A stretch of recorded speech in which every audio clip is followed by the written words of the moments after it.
Fala pessoal, vamos fazer hoje uma análise do Bitcoin. O Bitcoin caiu bastante nos últimos dias aí e tem causado bastante temor nos investidores, né? Muita gente indeciso aí se agora é hora de comprar mais ou se é hora, né, se desfazer das suas posições, se iniciará o inverno cripto, né? Então o Bitcoin aí chegou a cair desde a sua máxima cerca de 39%, né? Então uma queda muito acentuada. E no dia de sábado, né, ocorreu aqui um grande long squeeze, né? Tinha muita gente alavancada no mercado cripto. O Open Interest, que significa, né, esse nível de alavancagem, estava nas suas máximas históricas, né? Então essas pessoas que estavam alavancadas compradas foram obrigadas a se desfazer das suas posições para pagar a chamada de margem da corretora, né? Então eles são obrigados a vender e isso acaba catapultando o seu preço ainda mais para baixo, faz com que a sua queda seja muito mais acentuada. Então ela vai pegando as ordens que estavam aqui embaixo. Então chegou aqui na média ponderada aqui nos 42 mil dólares, mas teve corretor que chegou a 28 mil, 25 mil dólares, né, devido à sua menor liquidez. Então o Bitcoin aí em uma grande queda, né, e vamos analisar os seus indicadores para ver o que causou essa queda, né, e quem está movimentando este mercado. Então vamos olhar aqui alguns indicadores. Então aqui, como a gente havia comentado, o Open Interest, né, que significa o nível de alavancagem do mercado. Isso aqui é de todas as criptomoedas. Podemos ver aí que o Open Interest estava aí perto de 64 bilhões de dólares, né, e caiu para atualmente aí cerca de 38 bilhões de dólares. Então o Open Interest em alta significa um otimismo do mercado. Porém, quando ele chega em patamares tão elevados como esse, né, nas suas máximas históricas, isso traz um risco para o mercado, porque tem muita gente alavancada. Então qualquer movimento brusco, né, qualquer movimento acaba causando um movimento mais brusco. Então a gente pode ver aqui que esse é o Open Interest do Bitcoin, que estava em 22 bilhões de dólares, né, então diminuiu cerca de 5,4 bilhões, aí, menos 24,5%, para cerca de 16,6 bilhões de dólares. Então o Open Interest ainda continua alto, o nível de alavancagem continua alto, porém, como a gente pode ver aqui, em patamares mais saudáveis, né? Não nas suas máximas históricas. E isso é um ponto positivo para o mercado. É muito interessante que diminua sim esse nível de alavancagem, mesmo que tenha que ocorrer uma queda tão brusca como essa. Mas para quem é investidor de longo prazo, né, quedas bruscas como essa podem ser uma boa oportunidade de compra, caso os indicadores mostrem isso. Então a gente pode ver aí que ocorreu, né, um prejuízo, né, pessoas que venderam no prejuízo de 2,18 bilhões de dólares. Então 2,18 bilhões de dólares de prejuízo realizado, né, após essa queda brusca que ocorreu no Bitcoin, né? Porém, a gente pode ver aqui que o supply total dos holders, né, o quanto que eles representam aí, da oferta do Bitcoin, né, então ela basicamente não mudou. Então, como esse gráfico aqui mostra, essa venda no prejuízo não ocorreu pelos long-term holders, né, os investidores de longo prazo, né, porque a gente pode ver aqui que eles foram diminuindo suas posições, né, na alta do mercado, e agora com essa queda brusca aqui ela se manteve neutra. Então eles nem compraram e nem venderam aqui nas últimas semanas, né. A gente pode ver aqui também que a dormência das moedas, né? Então quando este gráfico sobe significa que as moedas com mais de 2 anos estão sendo gastas. Então a gente pode ver aí que elas vêm caindo bastante, então significa um acúmulo de Bitcoin. E já aqui a gente pode ver, né, o movimento dos short term holders, né? Então a gente pode ver aqui a realização de lucro ou prejuízo dos investidores de curto prazo. Então a gente pode ver aí que essa realização de prejuízo foi dos detentores de curto prazo, não foi dos detentores de longo prazo. Então ocorreu uma capitulação aqui dos short term holders, os detentores de curto prazo, no qual eles acabaram vendendo no prejuízo, né, e assumindo este prejuízo aí. E quem me acompanha nas outras redes sociais, a gente comentou na semana passada que o preço médio dos short term holders estava em 53 mil dólares, e caso o preço do Bitcoin trabalhasse abaixo dessa faixa, poderia ocorrer sim a capitulação dos short term holders. E foi exatamente isso que acabou acontecendo. Então o Bitcoin caiu abaixo aí dos 53 mil dólares e muita gente aí acabou realizando este prejuízo, né? E outro gráfico aqui para a gente analisar, este é o envio de Bitcoin líquido para as corretoras, o envio ou saque, né? Então quando está negativo significa que ocorreu mais saque do que envios para as corretoras. A gente pode ver aí que Na média móvel aqui dos 7 dias, nas últimas 2 semanas, ocorreram sim envios de Bitcoin para as corretoras, né? Então a gente pode ver aí que primeiro ocorreu um envio de 3,2 mil Bitcoins líquidos e depois de 2 mil Bitcoins. Mas isso é absolutamente normal. A gente pode ver aqui que quando o mercado estava em um preço excessivo, né?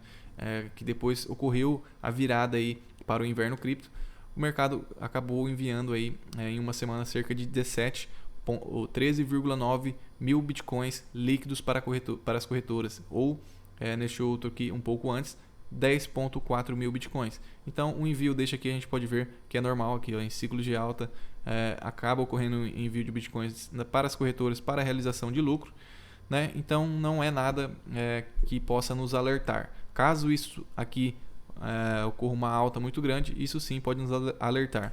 Mas vamos olhar aqui um outro gráfico aqui na CoinGlass, onde ele nos mostra o balanço das exchanges. A gente pode ver aí que ocorreu uma queda muito grande no balanço das exchanges, né? E hoje vai estar aí por volta de 9, 10% dos bitcoins disponível para compra nas corretoras, né? Então a gente pode ver que essa alta aqui não é nada significativo, né, para a queda que acabou ocorrendo. Porém, como os níveis de Bitcoin nas corretoras estão muito baixos, né, isso acaba causando uma maior volatilidade. Outro ponto que também traz uma maior volatilidade para o mercado é o volume de negociação, que está muito baixo, né? Então, o que ocorreu? Como tinha muito pouco Bitcoins nas corretoras, né, um volume de negociação muito baixo, isso acaba causando uma volatilidade maior, né? E como o preço do Bitcoin também o nível de alavancagem muito alto, ocorreu esse movimento brusco, acabou ocorrendo a liquidação aí dos alavancados e também a capitulação dos short term holders. Então por isso que ocorreu uma queda tão brusca no Bitcoin. Então outro gráfico aqui para a gente olhar é o gasto das moedas antigas, né? Então a gente pode ver aqui que esse gasto de moedas antigas tem diminuído com o passar do tempo, e a gente pode olhar aqui que desde a máxima que o Bitcoin atingiu aqui na sua máxima histórica, este gasto de moedas antigas tem diminuído bastante, né? Então está ocorrendo sim um acúmulo de moedas, né? E as moedas mais antigas estão sendo guardadas, não estão sendo gastas. Então isso significa que esse movimento foi causado pelos detentores de curto prazo, né? Então os investidores de longo prazo estão ali com as suas moedas guardadas, não estão se desfazendo, né? Então isso é um ponto de otimismo para o mercado, porque quem movimenta este mercado no longo prazo, né, quem faz as inversões de movimentos, as inversões de tendência, são os investidores de longo prazo. Porque quando o mercado começa a subir muito, como a gente pode ver aqui, né, eles vão se desfazendo das suas moedas, realizando lucro, para depois, quando o mercado cair, né, eles voltarem a comprar e assim fazer ainda mais lucro, né? Então, com esse movimento aí dos detentores de curto prazo, isso me traz uma janela boa de oportunidade para compra. Até eu comprei mais Bitcoin hoje, porque esse movimento dos detentores de curto prazo me deixa mais tranquilo com esta queda. E outro ponto para a gente olhar aqui é o Fear Greed Index, né, o índice do medo do Bitcoin. A gente pode ver aí que está com extremo medo, né? Então, normalmente, os melhores pontos de compra é quando o mercado está com medo, né? Aí o próprio Warren Buffett fala, venda ao som do violino e compre ao som dos canhões. Então, aqui estamos ao som dos canhões e é um bom momento de compra. Claro que o mercado cripto em geral também vai depender do mercado acionário, né? A gente vai ter que ver como vai ser o desenvolvimento aí do vírus Omicron. Então o Omicron ele tem se mostrado menos infeccioso, né? Ele pode ter uma maior taxa de disseminação, porém ele causa muito menos internações hospitalares, né? Então a gente vai ter que ver como vai ser esse desenvolvimento e também com relação ao Fed, né? Tendo em vista que a inflação dos Estados Unidos tem saído muito alta, né? O Fed já retirou o termo transitório da sua inflação e o Fed também falou que ele vai começar a reduzir o estímulo, né? Fazer o tapering, e o estímulo estava em cerca de 120 bilhões de dólares mensal, né? Então ele vai começar a diminuir isso gradualmente e lá para o final do ano que vem eles vão começar a aumentar a taxa de juros, né? Não se sabe quanto eles irão aumentar e como será essa diminuição dos estímulos monetários, né? Porém, o Fed ele está meio que encurralado, eles não podem subir muito essa taxa de juros, tendo em vista que a dívida dos Estados Unidos está em patamares estratosféricos. Então, um pequeno aumento na taxa de juros aumenta aí muito a sua dívida, né? Então, o Fed está um pouco encurralado com esse aumento da taxa de juros. E isso, né, de certa forma, é positivo para o mercado, tendo em vista que com o aumento da taxa de juros tende a tirar investidores, né, de ativos de risco, né, para ativos mais seguros, né, como as próprias títulos de dívida do governo. Né? Então a gente vai ter que olhar como vai ser esse andamento aí, do mercado acionário, para a gente saber como o Bitcoin também vai se desenvolver. Mas acredito que no curto prazo nada vai influenciar no Bitcoin. O Bitcoin, ao meu ponto de vista, irá voltar a subir. E vamos olhar aqui um outro indicador, né? O índice de dominância do Bitcoin. Né? Então, o índice de dominância do Bitcoin aqui nas suas mínimas históricas. Né? Então, o que isso significa? 2 pontos. O índice de dominância nas mínimas históricas, ele pode significar uma nova pernada de alta do Bitcoin ou o início de um inverno cripto, né? Porque quando as criptomoedas caem, o Bitcoin cai menos que as outras criptomoedas e isso aumenta a sua dominância.